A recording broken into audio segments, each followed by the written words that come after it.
How terrible is that they continue to impose these lockdowns that are destroying people's lives with these governors being able to live in their mansions and not have to worry about these kind of things? It's like despicable.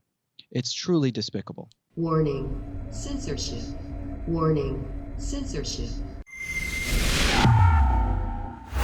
Are you in LA right now, by the way?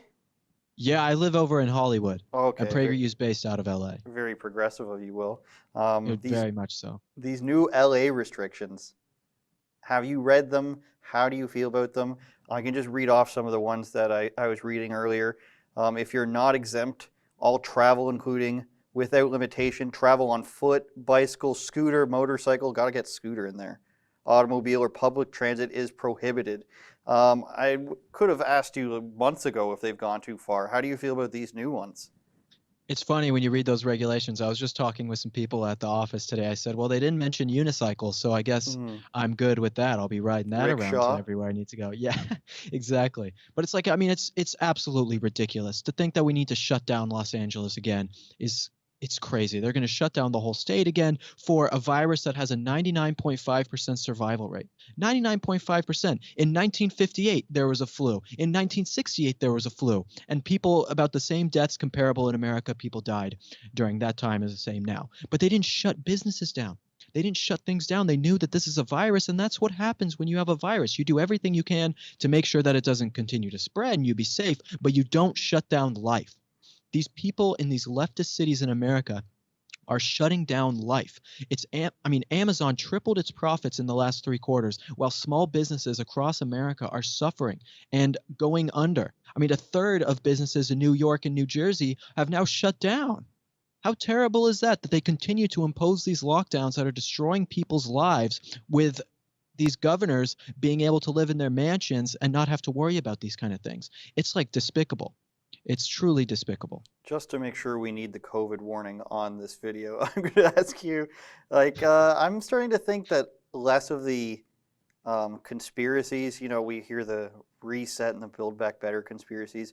I'm starting to think that this is mostly a play for big business, like the Walmarts, the Amazons, and up here, they're still shutting down small businesses, but literally a block away, grocery store Costco is open.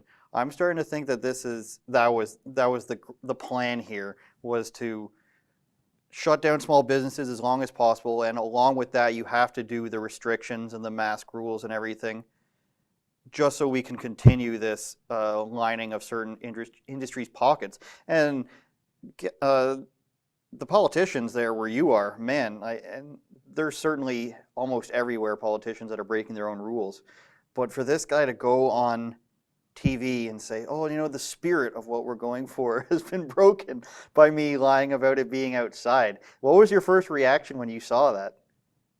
We actually made a sketch comedy video about it.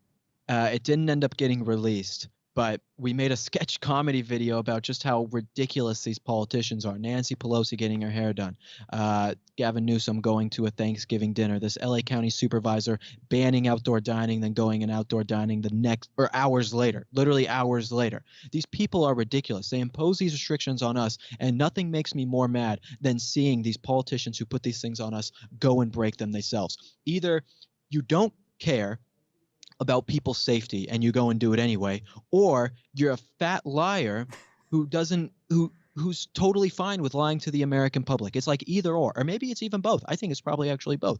That I don't think these people love this country. I think they hate America and they want chaos, and that's what the left is all after. Thanks for watching another episode of Andrew Says. Don't forget to like, share, and subscribe. Go directly to rebelnews.com, and you can also find more of my content at Andrew Says on YouTube.